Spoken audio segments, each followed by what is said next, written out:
जय श्री कृष्ण सभी को।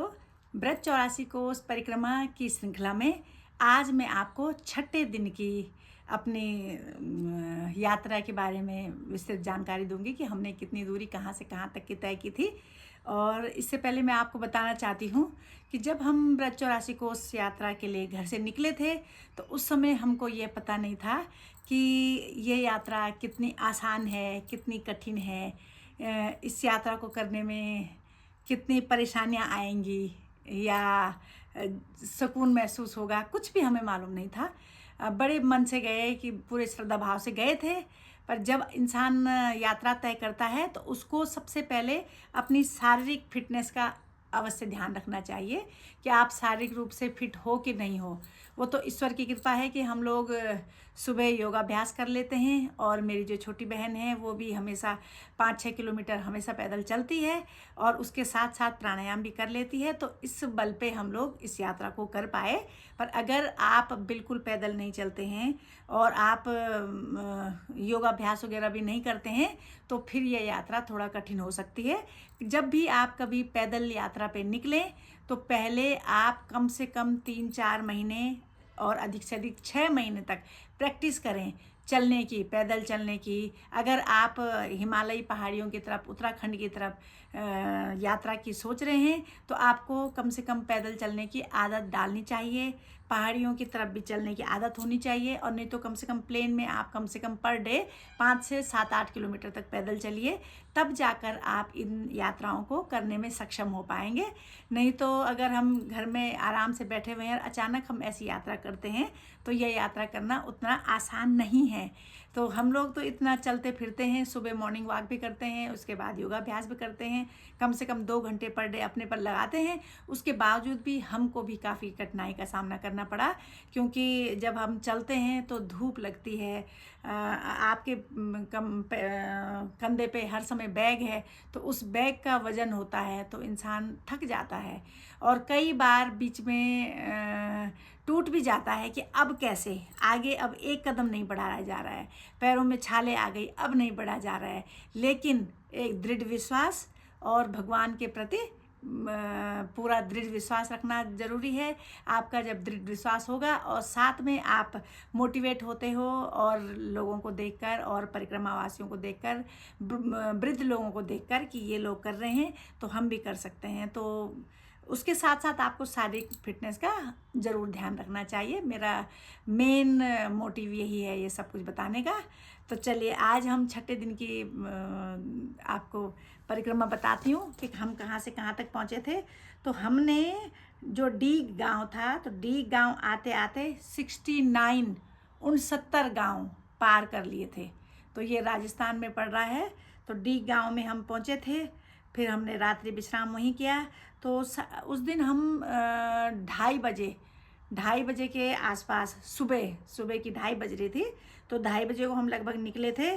तो वहाँ से हम निकले, हम पहुँचे दीदावली, 4 किलोमीटर था वहाँ से। दीदावली से हम लोग पहुँचे टकौली, 3 किलोमीटर और आगे। टकौली से हम फिर आगे 2.5 किलोमीटर और आगे बढ़े तो तुषारियाका करके एक जगह का नाम था, वहाँ पहुँचे। नंबर तुषारियाका नाम था। वहाँ से फिर खो, वो भी 2.5 किलोमीटर आगे था। उसके खो से फिर अलीपुर जगह का नाम था, 2 किलोमीटर आगे और बढ़े। उसके बाद अलीपुर से हम पहुँचे आदि बद्री धाम, जो 2 किलोमीटर और आगे था। और आदि बद्री धाम की अगर आप डिटेल जानना चाहते हैं तो मेरे YouTube चैनल पर मैंने अलग से वीडियो बना रखी है, आप उसको अवश्य देखिएगा कि कैसे कैसे ये आदि बद्री धाम, जो हमारे उत्तराखंड में 4 धाम हैं, बद्रीनाथ, केदारनाथ, गंगोत्री, यमुनोत्री, ये चारों धाम भी श्री कृष्ण भगवान ने अपनी माता यशोदा और नंद बाबा के लिए ब्रजमंडल में 84 कोस में इन चारों धामों को भी स्थापित कर रखा है और उनका सेम वही लाभ है जो हमारे उत्तराखंड में है। तो और डिटेल आपको जाननी होगी तो आप मेरे YouTube चैनल पर जाइएगा और इस डिटेल वीडियो को अवश्य देखिएगा। तो आदि बद्री धाम पहुँचते पहुँचते 16 किलोमीटर हो चुके थे। तो उस दिन हम 16 किलोमीटर ही सुबह चले, फिर वहाँ पहुँच के आराम से हमने स्नान किया और पूजा अर्चना की। बहुत भीड़ थी, अंदर मंदिर के अंदर तो नहीं बैठ सके, लेकिन प्रांगण में बैठे काफ़ी देर तक बहुत सुकून महसूस हुआ। तो उस दिन का हमने दिन का विश्राम वहीं मंदिर में, आदि बद्री मंदिर में किया। और वहाँ से हम फिर चले 3:45 बजे करीबन हम वहाँ से चले, क्योंकि उस दिन हमको पता था कि आज हम ज़्यादा लंबी दूरी तय नहीं करेंगे। तो थक भी गए थे इतने दिन चल चल के। तो उस दिन हमने की केवल 16 किलोमीटर की दूरी ये तय की। और शाम को जब हम निकले 4 बजे, तो हम आदि बद्री से पसोपा करके एक जगह थी 5 किलोमीटर वो बढ़े। पसोपा से हम बरौली 3 किलोमीटर और बढ़े। और बरौली से हम आगे केदारनाथ धाम 5 किलोमीटर। तो उस दिन हमने 5 किलोमीटर आके ये 13 किलोमीटर की यात्रा शाम के समय पे तय की। और उसके बाद हमने रात्रि विश्राम केदारनाथ बाबा के दर्शन करके वहीं पे किया। इसकी भी मैं वीडियो बनाऊंगी और अलग से केदारनाथ जी की वीडियो डालूंगी।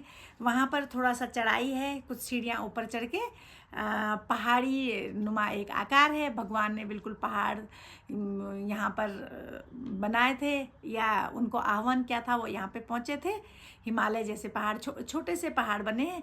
तो उनके अंदर शिवजी महाराज विराजमान हो रखे हैं, केदारनाथ बाबा जी विराजमान हैं। हमने वहाँ का दर्शन किया। और पास में ही एक घर था, उस घर में हमने शरण ली। वहाँ के जो मालिक थे बहुत सौम्य स्वभाव के थे, उन्होंने हम लोगों को अपने घर में शरण दी। काफ़ी लोग वहाँ पे थे, तो उन्हीं परिक्रमा वासियों के साथ हम लोगों ने भी रात्रि विश्राम किया। तो हमने जो 5वें दिन की दूरी तय की थी, वो सबसे ज़्यादा हमने की थी, वो कि हमने 42 किलोमीटर 42 किलोमीटर की दूरी हमने तय की थी। सुबह के समय पे 23 किलोमीटर और शाम के समय पे 19 किलोमीटर। तो 42 किलोमीटर की दूरी हमने 5वें दिन तय की। और 6ठे दिन हमने केवल 29 किलोमीटर की दूरी तय की, दोनों समय मिला के, क्योंकि तब तक हम बहुत थक गए थे। और आदि बद्री धाम से और केदारनाथ जी से वापस आने का मन भी नहीं हो रहा था, तो इसलिए हमने वहीं विश्राम किया। तो इसके बाद 7वें दिन की कैसी यात्रा रही, वो मैं आपको कल अगली वीडियो में दिखाती हूँ, बताती हूँ। अगर आप आज पहली बार मेरे YouTube चैनल पर आए हैं, तो चैनल को अवश्य सब्सक्राइब कीजिएगा, वीडियोज़ को लाइक कीजिएगा, और अपनों के पास, अपने शुभचिंतकों के पास अवश्य इन वीडियो को भेजिएगा, ताकि वो भी इस परिक्रमा का आध्यात्मिक लाभ भी उठा सकें। और साथ साथ अगर किसी के मन में भाव जाग गया, मेरा ये वीडियो बनाने का मेन मकसद यही है कि अगर किसी को इन वीडियोज़ को देखकर, इन ऑडियो को सुनकर मन में भाव जाग गए कि भाई हमको भी एक बार यह यात्रा करनी चाहिए, या हम भी प्रयास करते हैं, तो उनकी ये यात्रा संपूर्ण होगी। मैं परमपिता परमात्मा से प्रार्थना करूंगी कि वो लोग भी, जिनका मन हो और जो शरीर से सक्षम हो, वो इस यात्रा को अवश्य पूरा करें। और जो नहीं कर पाएंगे, जो नहीं कर पा रहे हैं, शारीरिक परेशानियां हैं या घर में जिम्मेदारियां बहुत ज़्यादा हैं, तो वो कम से कम आध्यात्मिक लाभ घर बैठे ही ले सकें। यही मेरा मकसद है इन वीडियोज़ को बनाने का। तो चलिए कल फिर मिलती हूँ एक और नई वीडियो के साथ। तब तक के लिए जय श्री कृष्ण।